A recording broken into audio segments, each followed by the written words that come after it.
everyone, welcome to Distillery Tails episode 3 with Gareth and Emma from the Shropshire Distillery.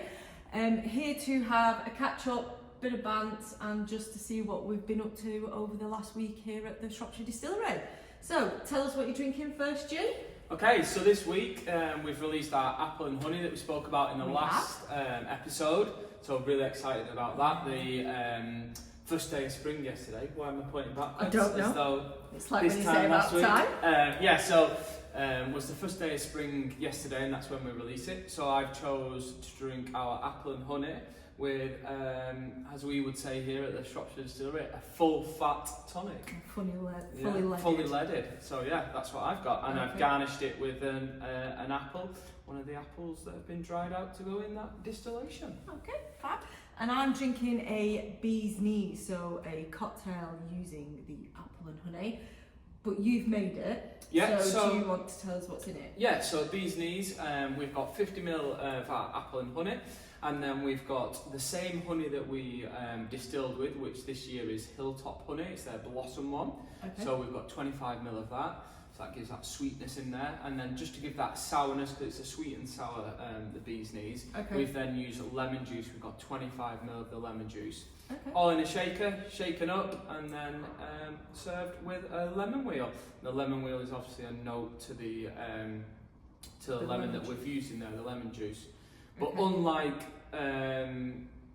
normal cocktail shaking, you do what's called a dry shake. Okay. And all that means is when you've added all the ingredients in the cocktail shaker, you just don't add any ice in. You first of all give it a good shake, make sure that honey's all mixed in, and then we put the ice in there, give it a good shake with the ice in, and that's just to cool the drink and then to give a little bit of dilution. Because if you add the ice in first with the honey, it's sort of like it just sticks to the and then you don't get the full. To solidify. Yeah.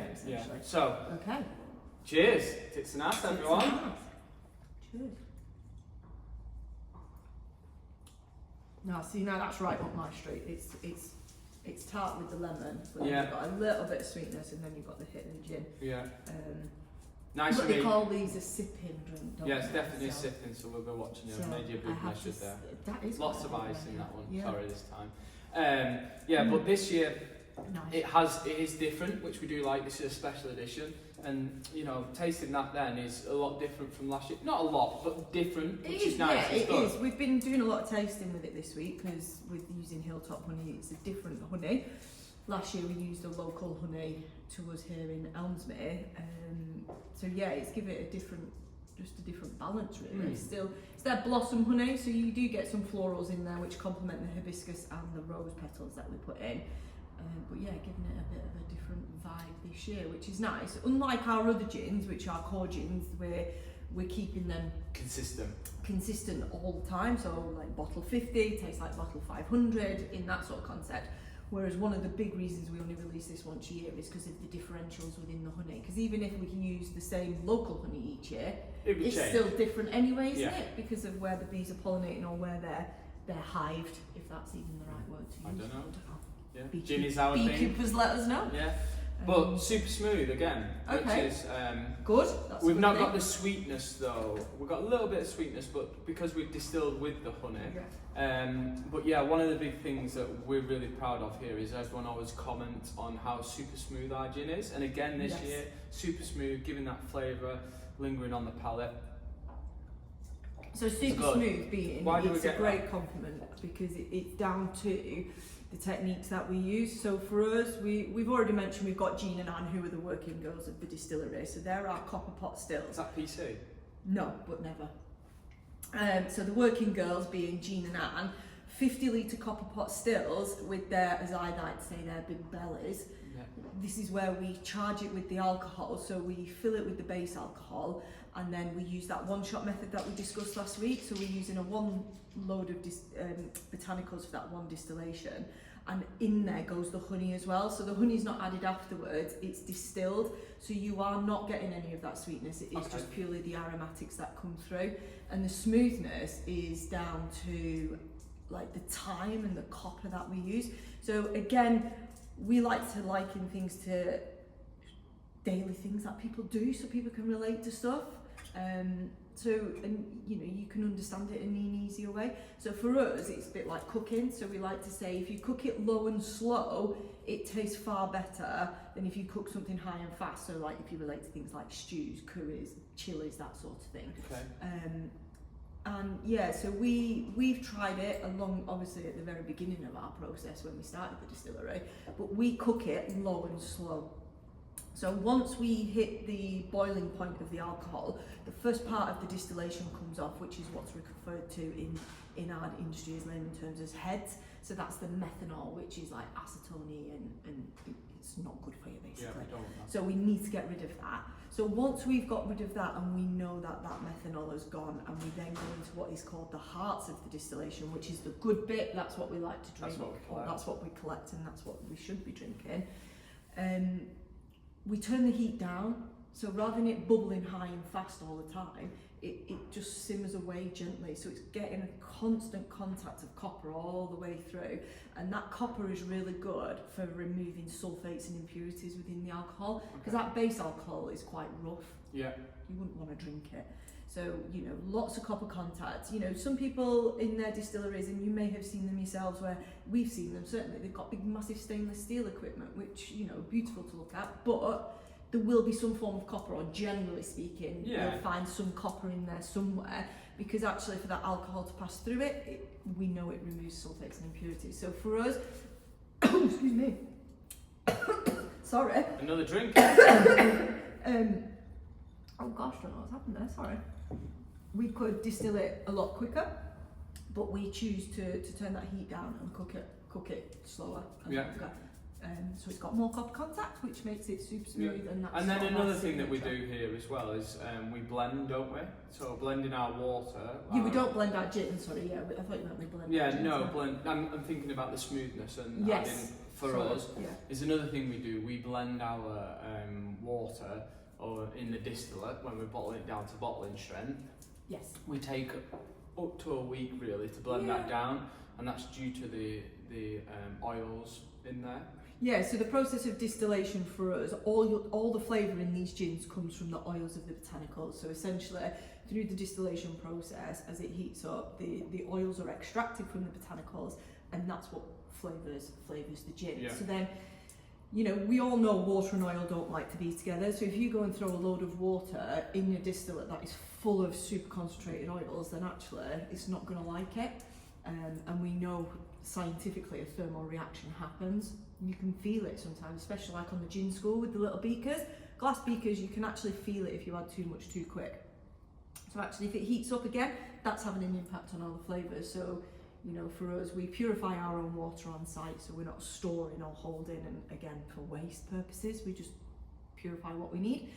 Blend it into the gin slowly, gradually, gently. We've got a big paddle, so everything is manually here as well. We don't have a machine or anything like that. Gar's too tight for that. So we manually, with a big paddle, don't we? Give it a stir, make sure it blends in the tanks. So going back to just roughly thinking, you spoke about heat with Jean and Anne. We do have another still that we're going to start to bring some focus on a little bit more into the business, and that is Hermione. Yeah, so we've had Hermione, probably, I'll be honest, as long as we've had Anne. Jean was the first OG, weren't she? So, and then Anne was brought in to help us upscale our production, and Hermione came in at very similar time, but works very differently. Yeah. So where Jean and Anne work on a high heat and are made of copper, Hermione is probably a more innovative. Yeah, well, it's come from the pharmaceutical. Yeah, it's the pharmaceutical side, and a lot of chefs, a lot of bars and a lot of restaurants use these type of equipment, and I always get the name wrong, so I don't even. It's not a rotavator. She always normally says rotavator, so the one that does the garden, but it's not. It's a rotavat. So basically, what that does is allows us to boil alcohol at a much lower temperature. We can get as low as 30 degrees, sometimes a little bit less, but round about the 30 degrees temperature, and that achieves that by removing atmospheric pressure. So it's got a pump on there, removes the atmospheric pressure and allows the boiling point to come right down. And that's really good for delicate botanicals. So this week I've been working on a cocktail actually with the apple and honey, Ooh. but with another company that we're doing a bit of a giveaway with, which is Billington's. Okay, yeah. So I've been using a bit like the bee's knees, but doing a ginger side of it, and I've used their ginger biscuits, put them into the alcohol, and we'll see if we can get a flavour profile from their ginger biscuits. So that's a real good experiment for us. I'm looking forward to that, making something different with mine. Yeah, we've just done a Mother's Day giveaway with Billington Gingerbread. They're based in Market Drayton, is that right? Yeah. Use a very historic I mean, don't they? The gingerbread. Apparently, they've been going for years, but since 1817, I think, stand corrected. Yeah. But it was a secret and ancient spice route, apparently. Oh, okay. And they've kept that same recipe for all these years, I think. Yeah, and actually, when you look back in history, the first registered written pairing for food and drink is gin and gingerbread. Oh, really? So we've got more of a history Oh, now yeah. Because the river Frozen on the Thames, frozen on the Thames, they had the market. So when the River Thames would freeze, they'd have markets, and then to keep warm, they'd have warm gin, and then they dip their gingerbread in the gin and eat that. So there is a link between the gin and the gingerbread. So not just random. We like. I was reading something the other day as well. I can't remember the date. I'd have to look back. But in a certain period of time, I think it was in the 1800s, that gin actually outsold beer. Yes, it did as part of Prohibition. Yeah, definitely. So, cool. Well, that was that. Every day's a school day, and anything we've learned something new between us there straight away, haven't we? Yeah. Should we rock into our questions? Yeah. Go for it. Are you going first? You go first. Yeah. We'll do our 5 questions. So, if you had to describe your personality as a gin cocktail, what would it be and why? Oh God, we have that many different cocktails, don't we? That's quite a... Just trying to think something like your personality. I'd go Long Island iced tea, because it's got everything in it, and I'm an all-in sort of guy. I don't ever do anything half-assed. That is quite a true point. All or nothing. Yeah, and then if there's room in the top of the glass, just a dash of Coke in there. Dash, yeah. Dash. Yeah. Okay. Yeah, that's me. A good one. Okay. If you could only drink one gin cocktail for the rest of your life, which one would it be? Oh, difficult choice that for the rest of my life. It'd have to be something, I think, as a long drink. Like, this is a short drink, so it's a sipping drink, which is great, but I'm not very good at taking my that. So it'd have to be like a long drink. So I think you had it, the other week, didn't you, as your drink of choice, gin Ricky? Because I do like a soda. No, I had the soda. I didn't have a gin Ricky. I had vodka. Oh, you with did. The soda. I apologise. Yeah. So quite similar, but I used the guava soda. You used the guava, but you could either just not. But you use lime juice in the gin Ricky. But a gin Ricky for me because it's citrusy as well, and I do like that on my palate. Nice. So there we go. Cool. Good. What's the one thing you wish more people knew about running a distillery? Oh God, the bloody loads, isn't there? Yeah. It's difficult, it's hard. Yeah. As in, making gin's the easy bit. It's not easy, but it's the easy part of the business. I think we're doing the schools and the tours and stuff. One of the things that sometimes we get asked, not a lot, but sometimes is, not a lot to be honest, because once they've seen and we've walked them through, but we do get asked now and again, is, your bottle of gin is £40, I can get a mass-produced one at £20. Well, people don't say mass-produced, do they? Yeah, they mention a name. And we can talk them through the process. We can say we haven't got economy of scales. We can say, like Emma was just talking about, our distillation process takes time, botanical choices.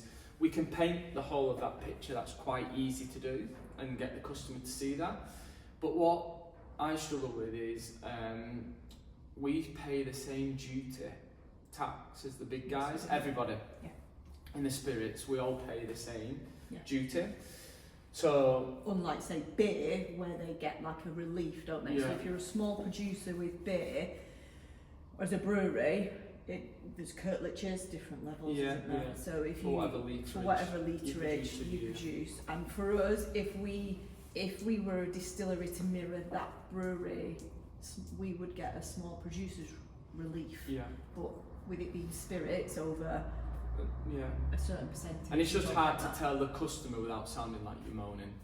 But there is a movement called Actually Made that we've just got part of, so yeah, check them out. Yeah, We'll there's see. all things like that that are helping with the movement, because it's getting it's helping, not getting consumers to understand, because I do think a lot of consumers understand. I think it's helping and assisting with that, to actually say, you know, more than 10% of that bottle is duty and VAT. A lot more. A lot more. Yeah. You know, and you know, 30%. people think it's us as producers that are making all of that money. We could go on about yeah. that all day, but yeah, that's one of the things. Yeah, so that. So one. that's short. Yeah. Oh, okay. Okay. What's one thing you've learnt about distilling that surprised you the most? Ever. Doesn't have to Ever, be. not Yeah. just recently. Yeah. Okay. I think the biggest thing for me is how different it can be. So us using copper pot stills, you've got Hermione, you've got stainless steel stills, you've got column stills, you've got pot stills. Compounding, yeah, but going through a distillation process, even if we use the same botanicals but use them in different quantities, you get such a different output. And I think for me, it's the complete difference in what you can create and how It's not a set. It's not a set thing. Yeah. You know. Down to the distiller techniques. Yeah, techniques, and you know, like us in neighbouring distilleries, you know, you might use the same botanicals, but again, it tastes completely different. Well, we've Again, seen it in house, just us two. Yeah, between the pair of us. You know, I'm quite gun ho, quite fast, and attention to detail. You're a lot more, and I'm more attention to detail, you mean? yeah, sometimes. That's why you're better at cocktails, because you're better at Yeah. just having a go, whereas I'm a bit more Cool. methodical. But yeah, just how different it is, and what you think might work doesn't always work as Yeah. well. Nice. Okay. What is the funniest or most unexpected thing that has happened to you this week?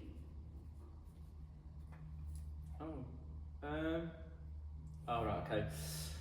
So, a couple of days a week, I work for a motorcycle manufacturer, doing a bit of test riding, and Crash test dummy, basically. probably most days. Most And I was at a test facility, but within that test facility, they do helicopter lessons, so you can learn how to fly helicopters and planes and what have you. And there's a YouTuber called Matt Armstrong that I watch. You know, the car guy. Well, I only know because you showed me. Yeah. And you know, he's come from a bit like us, starting from nothing and worked his way up, doing really well. And I was riding along and I saw somebody and I noticed him, and I was like, oh, that's that Matt Armstrong. And I was only talking about him in the morning. I showed you as well. He's built this new garage. I was like, this is amazing. Look, he's come from fixing cars on a Curry car park where he used to work to now he's built this massive. So the thing really is, what I'm trying to say is that I got fanboy, and I never got fanboy. I was like, I've got to go over and say to him, oh, it's We've really been good. in paddocks with famous motorcycle riders, and you've never been like Yeah, that. so I would say that surprised you. that's the how most you- surprising. Yeah, you how I was. reacted, and I'm not a fanboy. I was like, I'm not a fanboy. It's like, okay. Oh, who I is just wanted it? to Yeah. congratulate him. Okay. He'd done, yeah. So probably that was the most, you know, I was like, oh, that's And surprised it's me probably that I because it's did been, that. you were literally speaking about it the night before, weren't you? as well, Yeah, so. yeah, and then us thinking about doing a Yeah. YouTube Yeah. journey as well. So yeah, Cool. yeah. So that for me, That's your new nickname then, fanboy. fanboy. Yeah. If you had to live in any other country for a year, where would you go and why? Just anywhere warm and hot. I'm a Okay. sun baby, so anywhere. I don't mean like 40 degrees where you can't do anything, just bloody warmer than this weather. I'm like double jumping in today, I'm freezing. So anywhere warm, but with a bit of history, a bit of architecture, culture, you can go and have a nosy in. Like when we were in Rome, I like just to think and think about how people. It wasn't warm though then when we went in February. It was warmer than here. But we still had jackets on. But yeah, just to see the culture, but where it's like warm. Make gin on the beach. Yeah, moonshine on the beach. That would be great. And instead of shouting lemon, lemon, you can shout gin, gin. Yeah, perfect. Yeah, Perfect. job done. Shropshire Distillery on tour. That's it, exactly. What's the strangest or most unexpected thing someone has ever asked you about our gin? I mean, we make vodka and liqueurs, but what about the gin? Strangest. Unexpected. So we're coming into event season now, and we've done lots of events in the past. And when I'm stood doing the event, I'm quite open. I'll shout people over, do you want a sample? You can sample any of our stuff. We're very open to it. We want you to try our stuff. And I'll always say, would you like a try? And somebody will go, well, yeah, but I'm not into gin. Okay, but do you want to try? Have a sample. Have a try of the liqueurs maybe? Yeah, something different. But we also then have we have tonic there or lemonade, because we understand as well having a shot of 40% gin just neat. It's not how people would drink it. We're not trying to give a perfect serve, but we would just give a bit more of a realistic taste of what it would whether it be that lemonade or tonic. So I'll say to them, they'll go, I don't really drink gin, but I'll have a go, what have you got? And they look up and down the bottles, and they'll go, I'll try the navy gin. All right, it's 57%. Are you okay with that? Yeah. Would you like some tonic with it? No, just give it me neat. So I'll give it a neat, 57% ABV. Now it's super smooth, it's really nice. We've won awards for that product. But they'll shot it, literally, and they'll go, oh, that's disgusting. And I'll be like, well, you've just said you don't like 57%. You don't like gin. Yeah, and then they just want to get on. Just want freebie. Yeah. So probably that, because then usually quite a few people around our crowd, and then you've got this one person going, oh, that's disgusting, and you're like, I'm trying to manage everything. Yeah, you're like, well, you said you didn't like gin. Yeah. So yeah, probably that. But can't please everybody. Yeah, it's entertaining. You can see them coming. Yeah. So yeah. Okay. What's your go-to guilty pleasure snack after a long day at the distillery? I mean, it doesn't need to be after a long day or being at the distillery, but my guilty pleasure is crisp. Yeah, you like a crisp. I like a crisp. I could eat crisp with anything. Anything. You came home with a new bag the other day. Trying to get Big Good and like looking at seed oils and things like that. But Big Good eating crisp. Yeah. A Spanish brand that I just made with olive oil. Nice. They're quite nice. But yeah, I do like a crisp. So crisp. Yeah. Okay. Cool. What's one weird or unexpected fact about you that most people don't know? Oh, I need to keep it clean. I need to keep it clean though. No. Not quite sure what you're trying to insinuate. Yeah. Just joking. I don't like talking about it. Probably. I was on a Channel 5 documentary. Not Crime Watch. Beat me. Yeah. Back when I used to pretend I could ride motorbikes. Okay, so do you want to tell people what it was called? Not really, in case they Google it. Go on. Natural Born Races. It was when I thought I could ride a bike. You're famous then. Okay, let's move on. Oh, okay. If we could create a gin-based or an unusual ingredient, what would you love to experiment with? So any ingredient that you could put in a gin, what would it? Yeah. Oh, okay. So linking back to what we've sort of talked about then, as in, because it's just now I've got crisp on the forefront of my mind. Honey? No. My most favourite bag of crisps. Oh, right, okay. Actually, this is actually, to see how well you know me, my favourite ever bag of crisps. No, I haven't told you this, but this is how like nanu we are. Been together too long. With Hermione, I was going to do your said packet of favourite crisp and do it as some sort of like shot or in a cocktail. Ooh. So what's my said favourite bag of crisps then? Scampi fries. Yes! the little bags, lemon and scampi fries. Yeah. There'd be something with that. So actually, can I have that next week then, please, as my drink? Pressure. That, yeah, I like the crisp, so let's try it in a drink, eh? I'll have to do a video of it and do it and see what it is. Give me the kick up the backside to start using Hermione more. Yeah. Although we do use her. We do use her, yeah. It's just not as much as say Jean and Anne, for example. They don't get used as much as. Cool. So yeah, that's all I've done. There you go. Okay. What else have you been up to? You've been ringing round. So I've been this week doing some account management, so ringing round our trade customers, checking in with them. People saying it's been pretty quiet out and about, especially in town in Shrewsbury.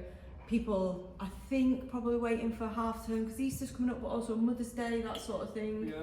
So trade's been pretty quiet, although we have onboarded or brought on some couple of new trade customers, which is really good. Because the trade side can be quite difficult. Yeah, based in Shropshire. Nice. So yeah, that's what I've been on with this week, really looking after that side of things. Cool. Good. Good. I've been doing a bit of. I know what I was going to say to you. I was labelling the other day. Shouldn't let me label very often. But I was labelling the other day, and I was looking for the duty stamps. Oh yeah. And you said to me, "Oh, don't worry, you won't have to do that." Yeah. So that's something else I've been trying to get. I've been getting my head around. Yeah. So on the 1st of February this year, our wonderful friends at HMRC changed the way that us as alcohol producers have to report. There's lots of different reports that we've had to do in the past, and depending on what licenses you have, depends on what reports you have to submit on a monthly basis or an as and when basis. Whereas they've changed it all now, and it's all in one report on a monthly basis. And it's to help things like cash flow, I think, as well within the business, because then it's paid monthly rather than as and when it's required. So this little duty stamp sticker here that you see on bottles, especially if something of a product of 40%, which ours is, you see these, which is the legal bit. Each one has its own individual stamp number, and we just have to log it in a different way now. But then come the 1st of May, we don't need to do those duty stamps at all anymore. So I've seen a change in how time saving already it is. So come taking them out of the picture completely again, time saving exercise. So I'm hoping it's more positive. Yeah. Good. We'll see. But yeah, getting my head around that as well, and just different processes, which is all good for moving forward. Good. We had an event on here last night. We did. Yeah. Yeah. With the art mixers, and they were painting. Well, it was paint your pet, but everybody had a dog. They were all dogs last night. Yeah, no hamsters, no cats, no guinea pigs. They were all dogs. My dog's leaning on my leg. I was going to say she's down there. Yeah. So, but yeah, so we had that on last night. That was good. Yeah. We didn't paint colour though, did we, Carl? No, but there was a lot of expression of their dogs. It was really good. Yeah, it was really good. Yeah, Joe's really good at explaining how to do it. Drinking lots of gin, and obviously gets better as the more the gin you drink, isn't it? Really? And we love stuff like that because it brings people into the distillery who necessarily wouldn't come to us. Or perhaps didn't know, because some of the guys were local to us here and hadn't heard of us, and then you had other people who had not heard of us and not been to the distillery. So it's a great way of using the space and getting people here, but not on a gin basis, or a distillery basis, if that makes sense. So if you know anybody or anybody else wants to use the space is available. Give us drop us a message. Okay, what's your one unnegotiable now that you want to always ask? What's something new that you've learnt this week? Okay. Love. Well, we went watching, we mentioned them in the last episode, didn't we? We went watching the Dead South. The wonderful Dead South. Did you have a good time? I did. I was pleasantly surprised. I didn't really think I would. They were very good. Yeah. They were good. The only one thing I would complain about. Okay. We had to stand up for like 3 hours. That's a concert. No. I'm all for sitting down now. I'm showing my age, but about 2.5 hours in, I was like, I'm done. But no, they were really, really good. Good. And who knew you played a cello like a guitar? Yeah, it was good, wasn't it? But what did you learn? Yeah, contradicting myself a bit now because I was saying before, I'm not a fanboy. I went to the merch and bought a sticker. I do put stickers in my van, I like stickers. So I went to the merch shop to buy a sticker and just randomly just didn't even look, just I'll have that sticker. And when I got it and I was looking at it the next day, I was like, are they Canadian? Do you remember? Yeah. I thought it was American because the dead south, I thought, they're from the deep south, like Louisiana, Texas sort of area. That's what I thought, and it's the sort of genre, the banjo and stuff. It's a bit countrified as well, isn't it? So that's what I thought. So that's what I learned. That actually, the dead south are Canadian. So there you go. There you go. Yeah, that's what I learned. What about you? Well, I think I already knew this. If like when I found it out, I was like, I think I actually already knew that. But going back to the honey, because obviously that's been at the forefront of my mind for the last few weeks, and delving into a bit more information about that. Do you know that honey does not go off? Honey doesn't go off? No, as in it doesn't spoil.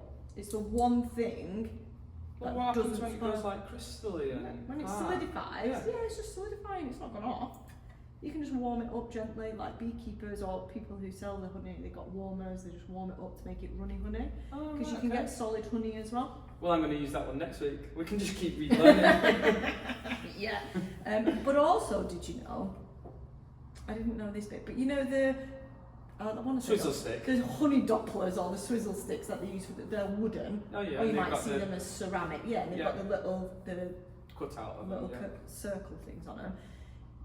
I think something to do with the honey, again, correct me if I'm wrong, beekeepers, there's something to do with the honey being acidic. If you use metal in it, it reacts or something. So you don't tend to see metal being used, and that's why traditionally they've used, as well as them looking obviously nicer than metal. But yeah. Nice. Double bubble there for you, love. There you go. I've learned every day's a school day. Every day is a school day, my friend. Okay, so that's brought us to an end. That's what we've been up to. Doing. So we've had Apple and Honey, we've had trades and conversations with trade as well. We've had lots of people coming in this week. So we had the launch day yesterday of the Apple and Honey. Someone was here at 12 o'clock on the dot, weren't they? Bless him. Had a few refills as well. So we've got a video up on our socials about that. 12 o'clock on the dot. So people were running through the door for the Apple and Honey, which is really, really nice to see.